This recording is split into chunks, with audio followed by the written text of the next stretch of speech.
Today, automation and thinking machines are disrupting and transforming our businesses and the way we work, learn, and communicate. To discuss more about what lies in the future, the Economic Times presents Reimagining Tech, a mega platform bringing together the sharpest minds and global business leaders to highlight the new growth paradigms brought on by an evolving workforce and smart manufacturing.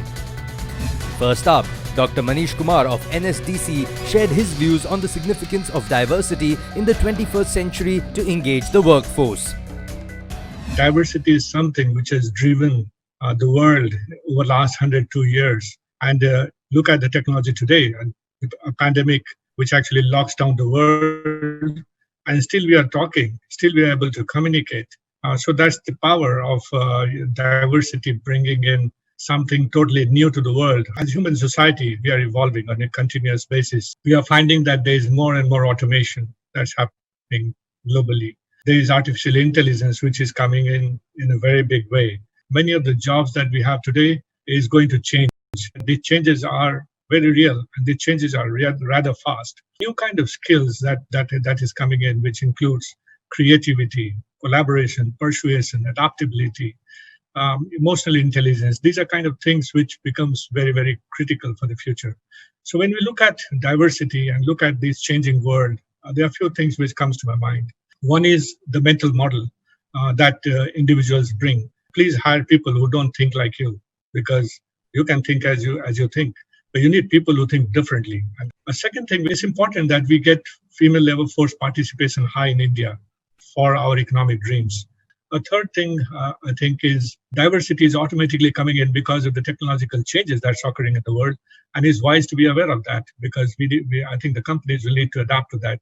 If the internet is going to be driven towards new languages and new ways of operability, then how you manage your workforce would also need to change. If you don't create a society which is diverse and feels fairly treated, it is going to challenge everything else. Thank you so much. Moving on, our panel of experts discussed how the pandemic has unleashed a new normal in businesses and its impact on leadership and the workplace. What has been your toughest leadership challenge during this pandemic, and what was a major learning point from it? Deputy, you want to start us with that one? So for us, the most important and most challenging thing was to stay connected with our frontline employees to understand what their needs are.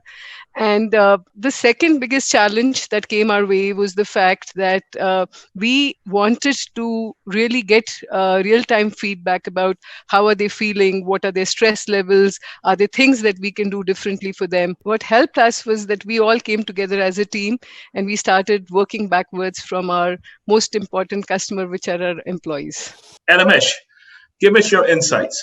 I think for me personally, the biggest leadership challenge, and the one word that describes it, is balance. How do you balance between personal commitments and professional commitments? How do you balance between not having the answers and yet providing leadership for the entire organization? How do you balance between individual needs and organizational priorities?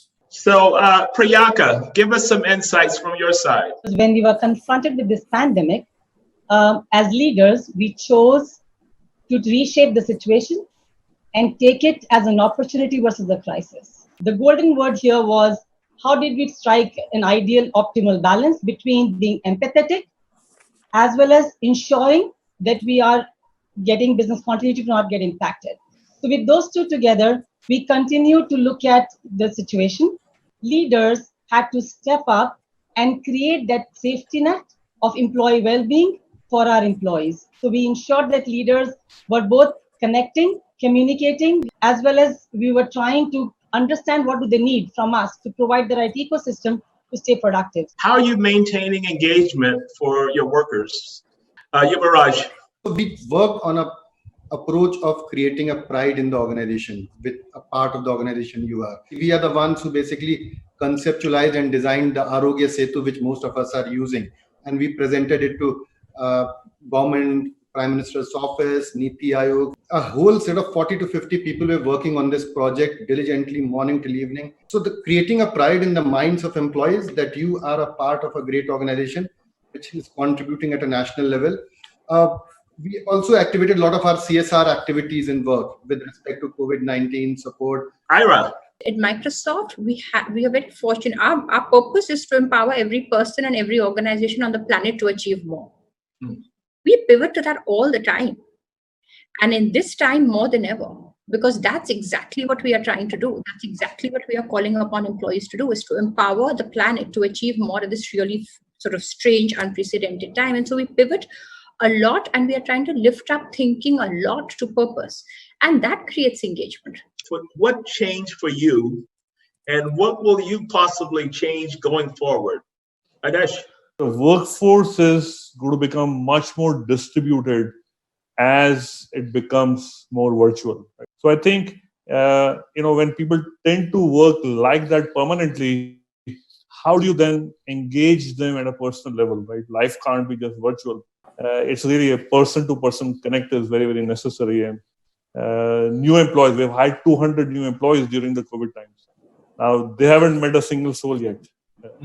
So how does it work in the future? So I think, how do you create the digital more humane, and how do you mix digital and virtual with physical personal contact?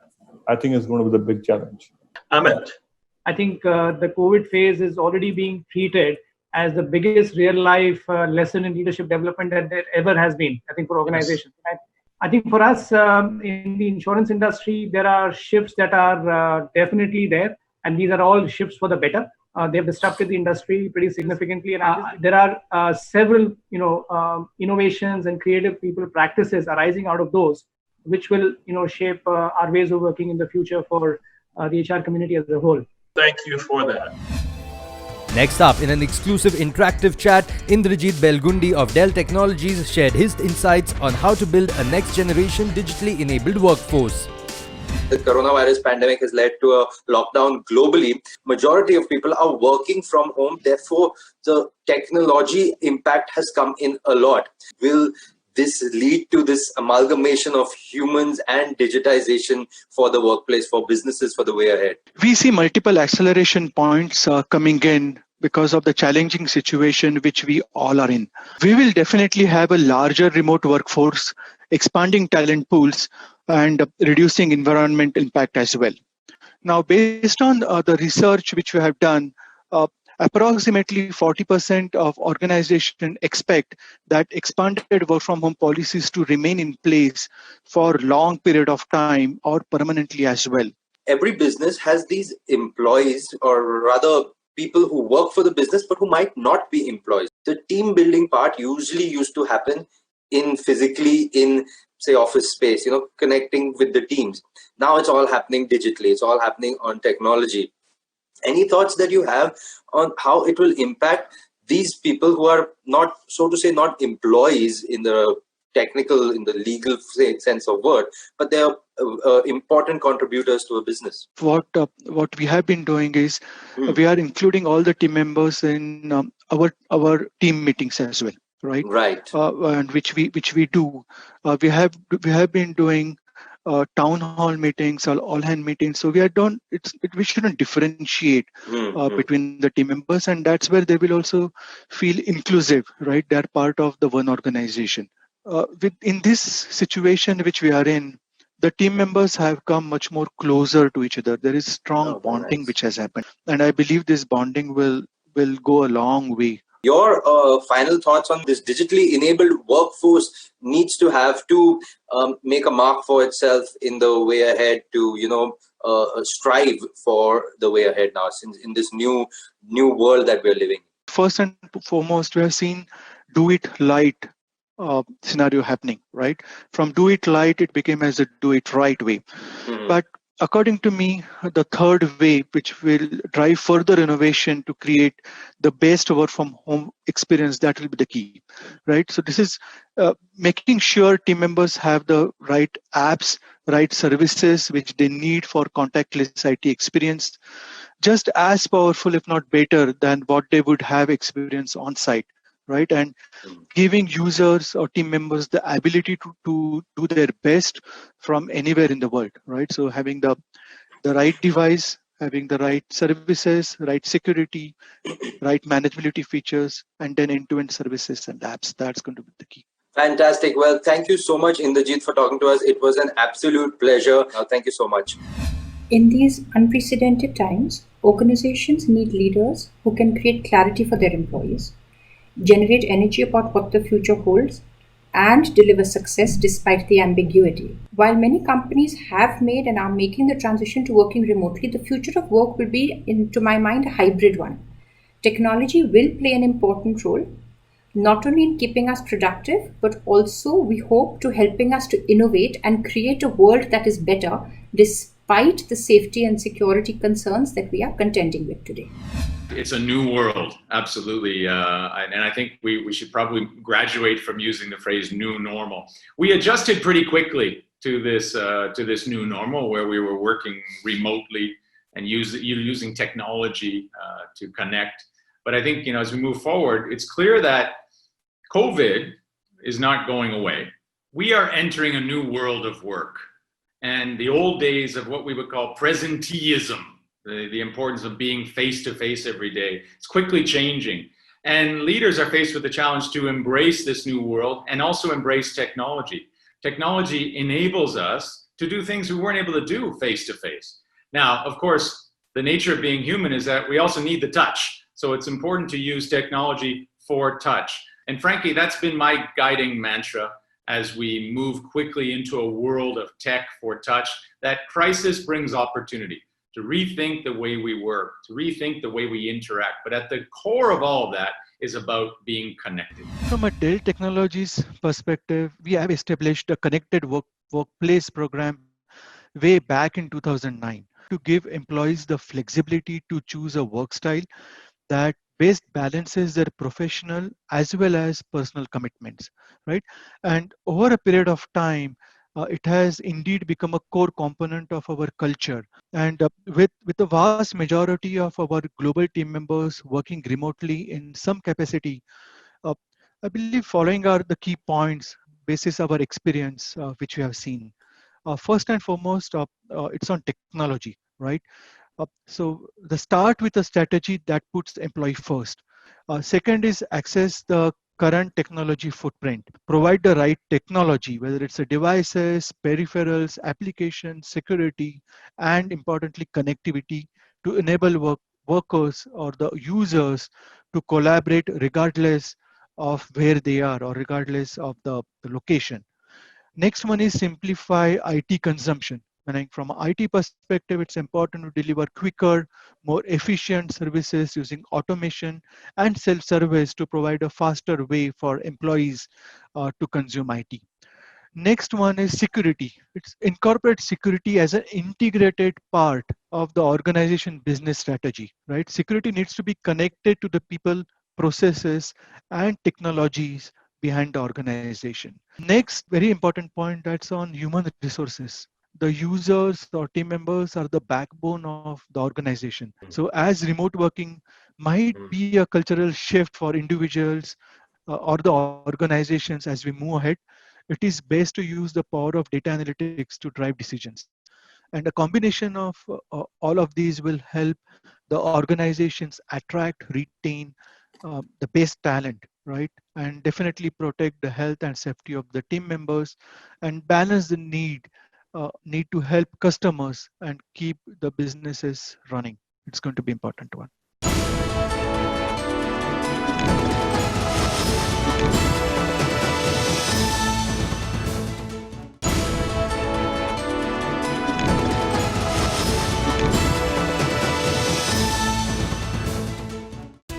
Welcome back. We now bring you highlights from the Smart Manufacturing Summit, a platform designed to discuss new norms for manufacturing practices post-COVID-19. First up, UNIDO representative Dr. Rene van Berkel speaks about COVID-19 and the future of manufacturing. We all witnessed that manufacturing came to a standstill and that we saw then challenges in 5 areas. Demand for products and services collapsed overnight. Then we saw, of course, all the images that manpower changed over, that we saw the reverse migration of hundreds of million people. We saw that People were concerned about the inventories and the stocks and equipment standing idle, and of course the disrupted supply chain. This all led to the cash flow crunch, and that has been very much the focus of attention. Pre-COVID was different to what we have now during COVID, and the future will probably also be different again. COVID-19 has accelerated the uptake of digital and Industry 4.0 technologies. And I think that we can certainly see that health and allied sectors will see expansion and innovation. And we will also have transformative change in production and consumption systems. And we should make sure that the large amounts that are now being spent by government or the public sector on recovery, that they also help us to move forward in a better way, building back better towards a sustainable and inclusive future. Thank you. Moving on to the next session, Bino George of Infor India discussed the strategic plans for manufacturers to look at. Looking to Industry 4.0, we are using this as an opportunity for manufacturers to look at rebooting and looking at some of their processes. We were all doing digitization or digital transformation at its own pace at one time. And COVID has actually nudged us to do it faster. Let's quickly look at a digital journey. I'm actually putting up very interestingly 4 aspects. If you look at the bottom left, you will find an aspect called workforce. In companies which have retail or companies which have specialized workforce, you would want to ensure that your production and your shifts and your retail shops are opened in such a way that you have the right people at the right place so that there is no drop in productivity. On the top left, you will see another area which is very interesting, product innovation. Manufacturing, as in discrete manufacturing, has adapted PLM very fast. Aromatic companies, consumer product ingredient companies, food ingredient companies, specialty chemical companies, these are companies which are missing out on product lifecycle management. Still today, they have all of their PLM or their regulatory compliances done on Excel sheets by humans. This is your IP, and you need to have a centralized database and need to look at PLM, product lifecycle management, coming in there. Recording your customer, you would be developing products with your customers. On the top right, you have assets. This is one area that every company is now talking to us about. They would have ERPs, they would have asset management or preventive maintenance in ERPs, but the demand is going beyond that. Use of sensors, use of analytics, moving from breakdown to preventive maintenance to prescriptive maintenance, which is now being able to be delivered because of the components of 4.0. Customer experience, the B2C experience coming into B2B. Now, the age is where you want to let your consumer or your customer, B2B customer, actually configure their products so that you don't spend time discussing back and forth what the requirement is.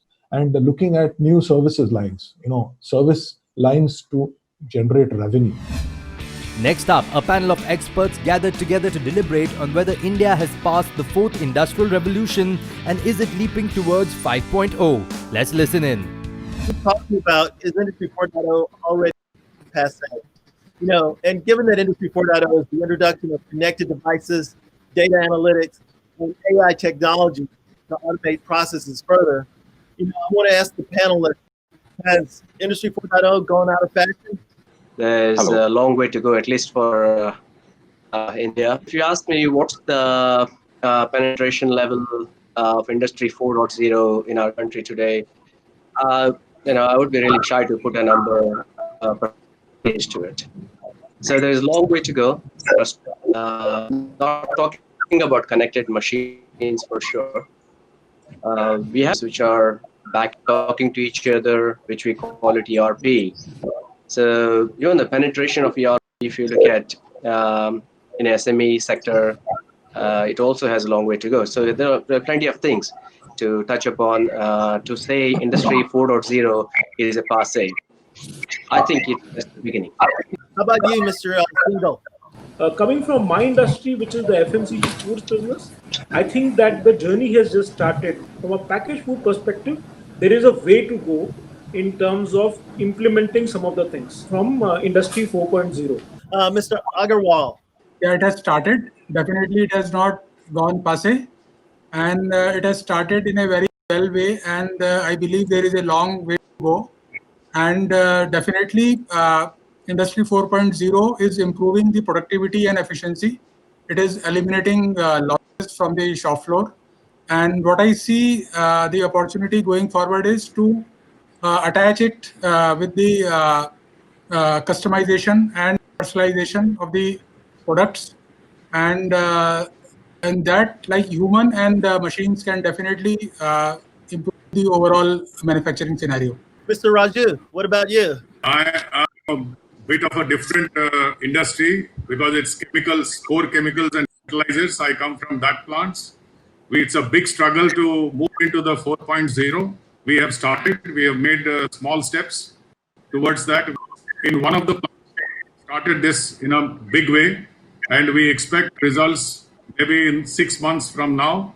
The biggest challenge, what I see in execution of 4.0 is, yes, skilling, culture, the legacy. How do we bring in conviction and a business case? Mr. Bojakar. Industry 4.0 is going to be laying down the foundation steps or the foundation stones on which the Industry 5.0 will come up. Industry 4.0 mainly is talking about inclusive of the human as well as the equipments or the robots coming and working together, where the cognition will be shared by both sides, that's equipments or the robots as well as the people. So there are going to be these technology enablers which will help the Industry 4.0 to bring to Industry 5.0. I want to thank all the panelists for being on this panel. So thank you very much. Lastly, John Coughlin of TSP Engineering shares insights on the next level of digital manufacturing and futuristic factories. In manufacturing, we have seen the effects of the pandemic become clear very quickly, with a host of changes in the way things are being managed and executed. Going forward, the question is, how will manufacturing organizations handle the crisis in the short term and get back to innovating in the long term? In manufacturing, operations need to be at the machine location, which for many has resulted in production stopping. Many companies having faced up to 100% of staff no longer being able to attend for work. Automation will need to become more commonplace, and undoubtedly there will be companies looking at the introduction of remote operations for automated machinery. I think after our experience of COVID-19, the manufacturing industry will be more data-driven and conscious, driving smarter and greater integrated workflows than ever before. The impact of COVID-19 will bring a move to virtual and online workforce and tools. Many manufacturers are increasing efforts to equip their human workers with digital connected worker tools, allowing collaboration with colleagues and interaction with control of production. Industry 4 is not all hype. There is real value that companies now more than ever can and must realize. If you had to pick an area that will yield the greatest return on investment, your time and money, without doubt, it would be spent on the 3 Ps, people, product, which deliver profit. By developing your people, they will enhance your products and processes and deliver profits to your business. Data is the most important part, the most source of information you have within your business. Being able to interpret that data, being able to imagine what that data is telling you and what it's pointing you to in the future. With skilled, knowledgeable workforce, you'll be able to take that data, increase your technology across your production and manufacturing area, and drive profits and growth across your business. Thank you very much. There are many reasons why IoT programs do not take off as much as we want them to. Fundamental of them all is the lack of a clear return on investment metric. Whenever we get to hear any of our clients showing their inclination towards embarking onto an IoT journey, we usually make a few recommendations. Number 1, start with a clear end in perspective. We should be able to articulate what long-term business objectives are we trying to drive, what short-term goals are we trying to achieve, and most importantly, what proactive decisions that we would like to make, what proactive decisions we would like to automate as part of the IoT program. These decisions are expected to tangibly benefit our business as well as elevate customer experience. If we are not able to answer these questions, in all probability, we will end up creating a massive pile of data. Data by itself does not have any intrinsic value. it's the quality of decisions that we make that gives its meaning. And for us to be able to make high quality decisions in a sustainable fashion, there is no choice but to have a strong layer of analytics as part of your IoT program, such as artificial intelligence, machine learning, deep learning, forecasting, optimization, so on and so forth. The second recommendation that we make to our customers is around do not embrace a large IT project-based approach for your IoT initiative. Instead, consider conceiving a bunch of pilot programs with a very clear marker on how you're going to get benefit out of it in terms of return on investment, and start them either in sequence or in parallel, and only those pilot initiatives that provide actual value, take them to production. This way, not only are we not boiling the ocean, but also focusing our execution energy where it really matters. Thank you.